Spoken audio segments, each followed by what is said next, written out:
Hi there, and welcome to B2B SaaS Marketing Snacks. I'm Brian Graf, the CEO of Kalungi, and I'm back with Kalungi's co-founder and chief entropy officer, Stijn Hendrikse, a serial SaaS marketing executive and ex-Microsoft product marketing leader. In this episode, we unpack a concept that lies at the core of high-impact execution, the tension between entropy and speed. You'll hear Stijn break down how delaying action invites noise, dilution, and complexity into your marketing strategy, while speed acts as a powerful antidote. We explore why shipping quickly isn't just a tactic, it's a safeguard against diminishing returns and a catalyst for clarity. We also talk about how to maintain quality signal while moving fast, and why momentum might be your most valuable resource in today's fast-changing marketing environment. If you've ever left a strategy meeting full of energy only to lose steam weeks later, this one's for you. Let's get into it. So Brian, I just pressed publish on the entropy book on Amazon. It'll take another day or so for it to be live, but we also send out some of the emails today, so we're really officially launching. That is a fantastic place to start. Because I wanted to talk about entropy versus entropy and the importance of shipping fast. So great. It's so good that you started us off with that. So yeah, I mean, I wanted to talk more about the book Entropy that you just made and are just hit push live on. But one of the key concepts in there is the difference between entropy and entropy, and really just the importance of. We'll get into signal, I think, in plenty other podcasts and pieces of content. But I really wanted to push on the speed part today, and just think about. Just hear from you what you saw in the market and in today's kind of status quo that pushed you in that direction, and why you think it is so critical that we need to focus on shipping and speed versus just kind of stagnancy. Yeah, entropy came together in the last couple of months, really. It's been a combination of a couple of things that I was working on also for another book. But what really was accelerating me wanting to write it was that the combination of what AI is giving us, all the powerful tools, and what it also allows humans to do is also creating more noise and more things that we should probably not do using these tools. And one of them is around speed and about making sure that something that's really good doesn't actually get worse over time. And that's the entropy concept, that things. When you start, for example, an LLM journey, you start with your prompting, and you initially have an idea, and the idea maybe gets a little bit better if you start using AI to do some research, to validate your thinking, to enrich it a little bit. But then it's very risky for it to actually start compounding noise and sort of mediocrity as well. And that actually happens in real life too. It's not an AI artifact. It's actually an artifact of information entropy, right? And AI just does it at an enormous speed and at a tremendous volume. But if you have, and this is where I sort of wanted to connect it to the topic that you have for today, I have always found in my whole career that when there's a great idea, and it could be a startup that's ready to launch, it could be an initiative in a company, it could be an idea that someone has in a meeting, that if you sit on it too long and you ask too many people for feedback, the compounding effect of that feedback or the additional testing that you do or the additional research is at some point going to have diminishing returns. And that's where you often hear the 80-20 rule, right? It's sort of the Pareto principle, when it's like 80%, 20% of the effort gets you to 80% sort of reach or completeness. But you also get the effect of additional feedback. Also means you're inviting things that might make your idea just dilute your idea, right? Whether it's criticism or it's people who turn your idea into something a little bit different because that's how they interpret what you are thinking about. And now you're losing signal, right? It becomes more noisy. And speed is just a great antidote to that. There's other things you do, right? The entropy book is full of things to allow you to create signal and sustain signal quality and actually make sure that even when you use AI and other tools that you stay on that signal road. But speed is just one thing that is an antidote to this, right? So if you have a great idea, force yourself, and I have now a 72-hour rule that I've put in the book, So try to make your next to-do, whatever you're going to do with that idea, limited in the time that you allow yourself to do that, to finish that work, right? And that doesn't mean you have to make something that really would take 3 or 4 weeks to do, sort of do something and do a really bad job by forcing yourself to do it in 3 days. But just cut the task into a smaller scope so that you can actually do it in 3 days. And because then you will just not lose that momentum. Yeah, I mean, you're bringing up a lot of points. I feel like every person, well, definitely every person in this room, but every person probably listening to this has come out of a meeting and, you know, felt really energized and said like, hey, we're going to change the world after what we just got the strategy. We're going to blow the doors off this thing. And then 2 weeks later, nothing's happened. And then 3 weeks later, only a little bit's happened. And then the 4th week, we don't even know why we're doing this anymore. Right. And you just kind of go back to your old ways. So, that resonates a lot with me. I do feel like just forcing yourself to ship is a huge piece to just, it's almost like a bad decision is better than no decision, right? Or moving in one direction is better than not moving at all, right? I feel like all of those things are kind of the core principles behind it.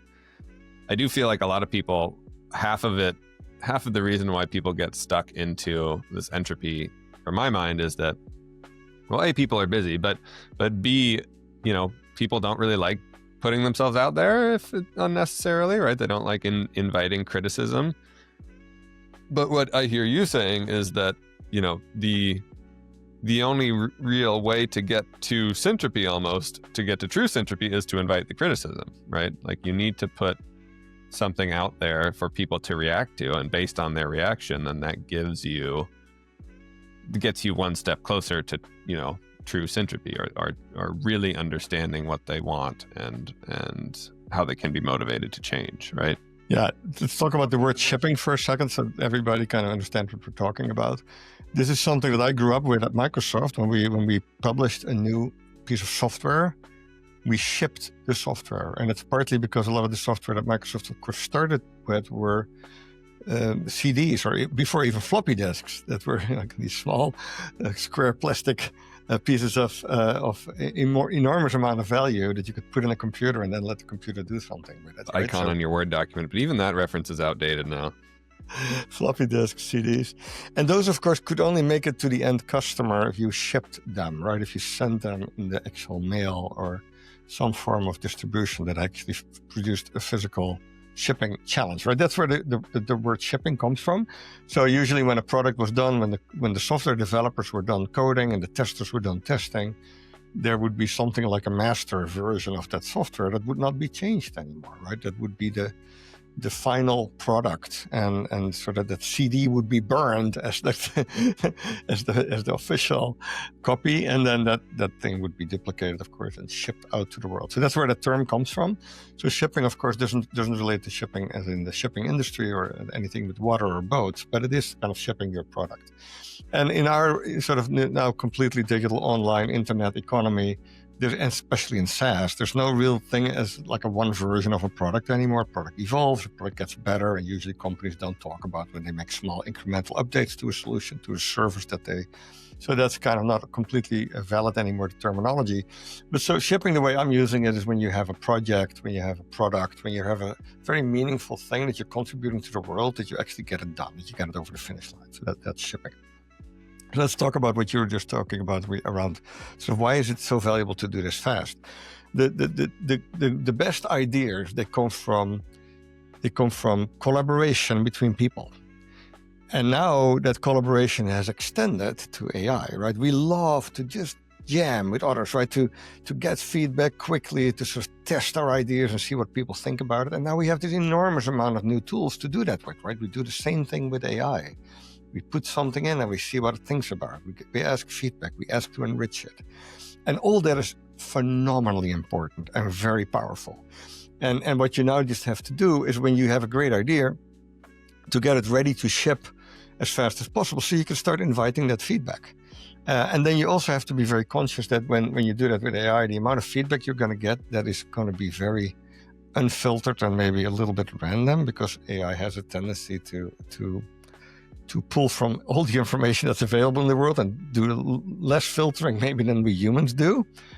for that to become very messy very quick. So the sooner you ship something, and the sooner you can also invite feedback from humans, the better, the quicker you learn, and the stronger you can actually make the ultimate signal of your idea.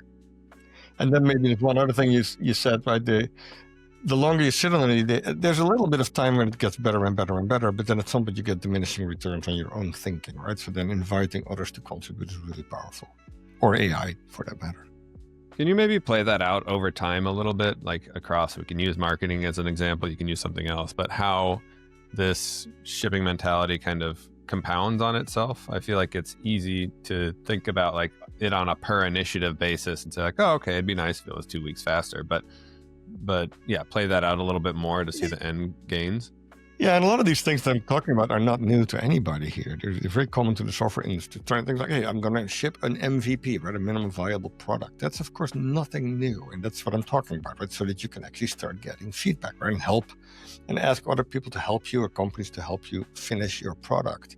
The only thing that I'm kind of adding to it with Syntropy, partly because AI is giving you so many tools that allow you to procrastinate as well, is that it's now even more important than ever to have certain rules and milestones that say, hey, if I have an idea, I want to get something out in the world in 72 hours, because that's the amount of time that it takes for something to actually otherwise get either too diluted or it starts to become almost forgotten why we actually wanted to do this.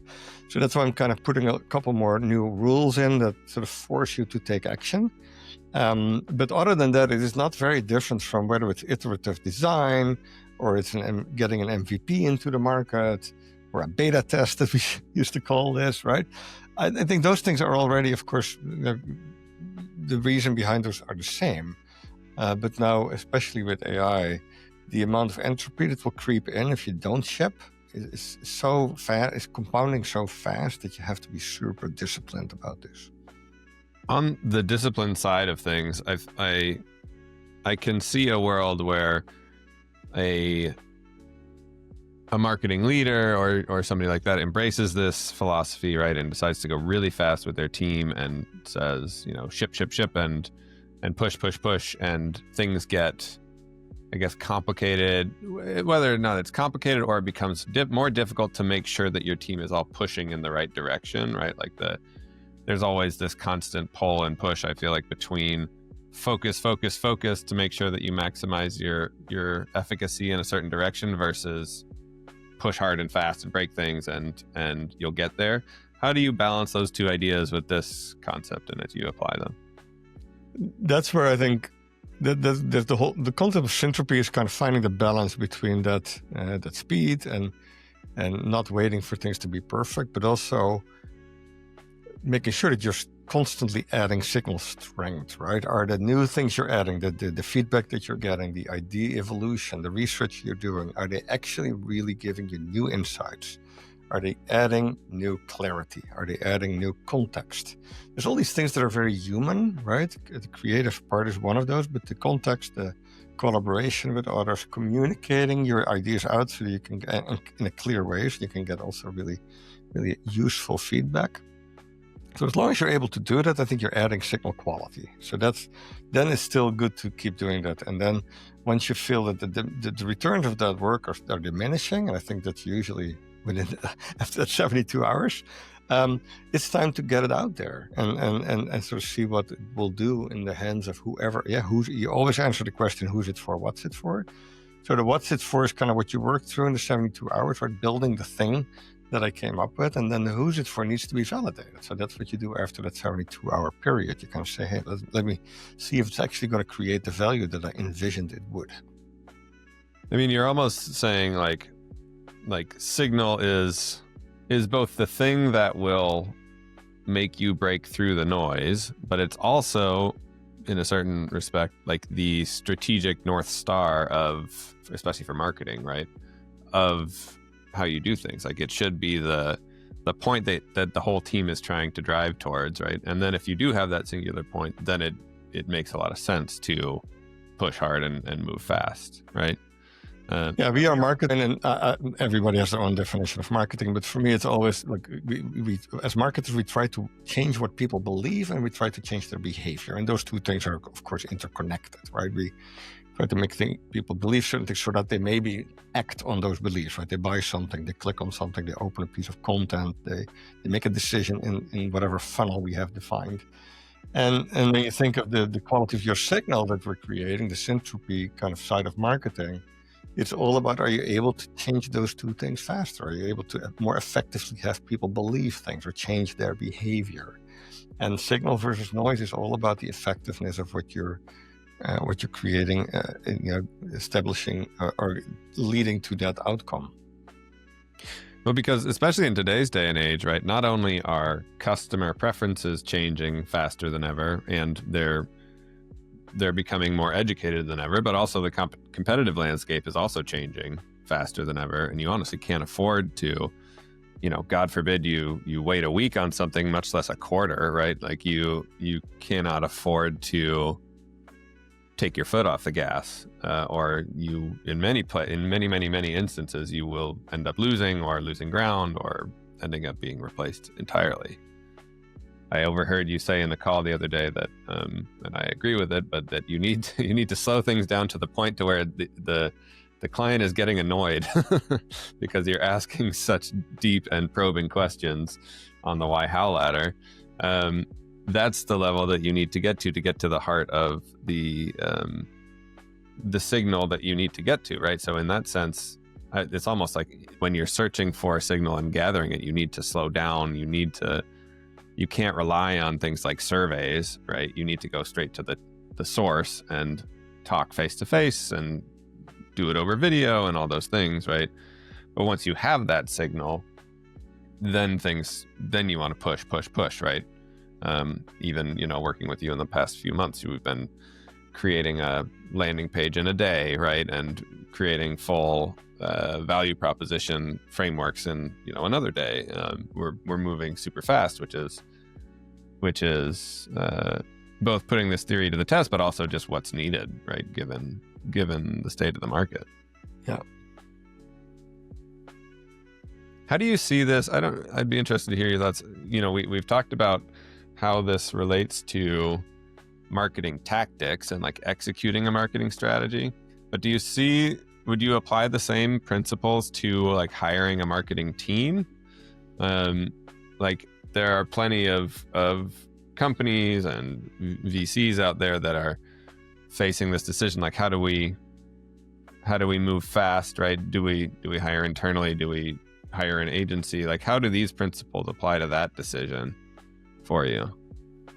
I believe the world of marketing is changing really fast. So the type of skills you hire for, the type of contribution is changing. I still believe that recruiting is all about letting people let them show you the work, right? It's very hard to replace people actually proving themselves by their work, with interviewing or tests or all kinds of things. So I love to have in my recruiting now some of these entropy principles embedded, right? How do people actually, when they look at your website, when they look at your content, when they look at the job, what could they add that you didn't think about, right? That is really unique, that's really special. What could they contribute that is going to make them stand out? And when you find people like that, I think, the next thing is just hire based on almost intuition, but be just a really good manager on what are your expectations. When people don't meet those expectations, you make sure they get feedback, right? All these things that make people a good manager and also provide clarity for team members. Recruiting doesn't end when someone signs their contract, right? It's constantly, then the onboarding starts, right? And then making someone really successful and having someone fulfill their potential in your organization. Because employer-employee relationships, of course, are not anymore what they were 10, 15 years ago. They're far lesser committed to each other. So you constantly have to level up together. I think all these principles will stay kind of at the center of that. Is someone really adding value? Are you as an employer providing value, right? Are you allowing people to grow? Are you allowing people to make impact? Are you allowing people to leave meaningful things behind in their roles? I feel like I think it all depends for me on where you are from a team standpoint or from a product standpoint, right? Like I would almost look at it as like you first would hire to find Syntropy, right? To understand your core audience, to understand how you need to communicate with them. And then you would hire for entropy, or not entropy, to get away from entropy, and to move fast and start to execute that. I don't know that it would be on a per role basis, right? You can only hire a product marketer and not a demand gen person first. But I do feel like it's when you're thinking about that from a CEO or a CMO perspective, right? Like it does make sense to me to really want to push in place like a true understanding of the customers, be able to show that with the right level of content, the right level of credibility, right? And then you can push hard on, hey, what experiments are we going to run? How are we going to go to market? How are we going to start generating demand? Yeah. It seemed like that works for me. And to be clear, I think a lot of the traditional roles have changed. I don't think you hire a copywriter anymore. Uh-huh. You hire the best, like, investigative journalist that you can find, right? Or whatever the thing is that you really expect people to do that will add enormous value that cannot be done by AI tools. Yeah. Well, yeah, and I do think, like, you know, if you have the bank account to be able to support a full stack, you know, team of individual marketers, and you have the spend to, or the revenue to be able to justify it, sure. But particularly for companies that don't want that, right, or don't have that full stack need, it is, especially if you're going to look at a small team, you have to have people that are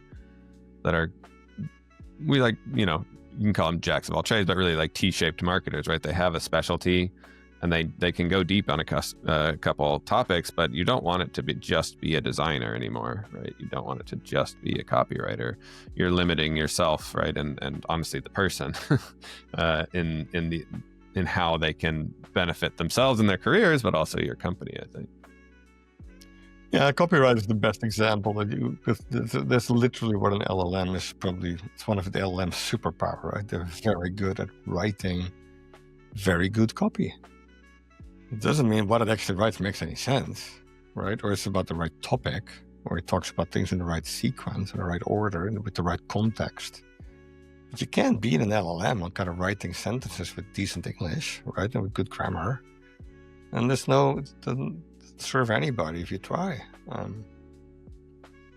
You as a chief Syntropy officer, like how you build out the right team and make sure that you create a culture of shipping.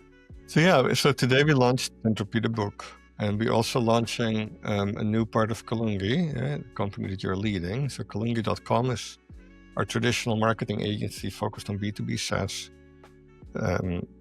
companies who need marketing in their early stage, so they're not necessarily ready to hire an in-house team, or they don't know exactly how fast they can go or want to go. So they outsource that problem to Kalungi.com today, right? You got a team of about 10 people typically. They're all fractional, so none of those works full-time for you, but that team serves 4 or 5 clients at a time, maybe sometimes 2 or 3, depending on how large those clients are. And you get basically a full outsourced marketing department, including things like, you know, commitment to results and pay for performance, all those things that make Kalungi very, very special. But we also know that some of those things are now better done by AI. And there's other tools that have evolved and we also always have had clients at Kalungi that we could not service because they're just a little too early stage. They could not yet afford what Kalungi has to offer. And we're launching also Kalungi.ai, which is basically a new way to try to deliver the same things, maybe at a slower speed and a little more automated, a little more, you know, backed by AI. Partly because a lot of early stage companies, they just need a really good website, but it doesn't have to be exactly completely unique and different than any other website in the world just yet, right? So with that, we can now build really high quality copy, high quality visuals, high quality demand gen, high quality automation with a relatively lean people investment because we have so many powerful tools behind it now. So with Kalungi.ai, we're actually going to service a different segment of the market that is not necessarily ready for the full Kalungi playbook yet. And they don't need it yet. They're still, you know, trying to reach MVP. And so, yeah, that's how we're putting it to the test as well, Brian, by kind of launching that today.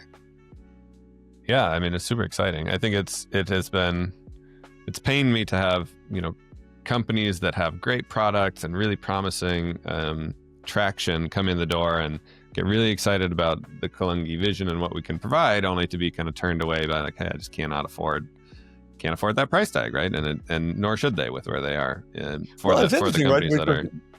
The Kalungi pricing is typically, I think that you get that huge team with all these capabilities, and people who've done it before for the price of 1 or 2 marketers, sometimes 3, depends a little bit on the scope. But so what these companies really, they cannot even afford 1 or 2 full-time marketing. They're really before that, and that's where we're trying to fill that gap with Kalungi.ai.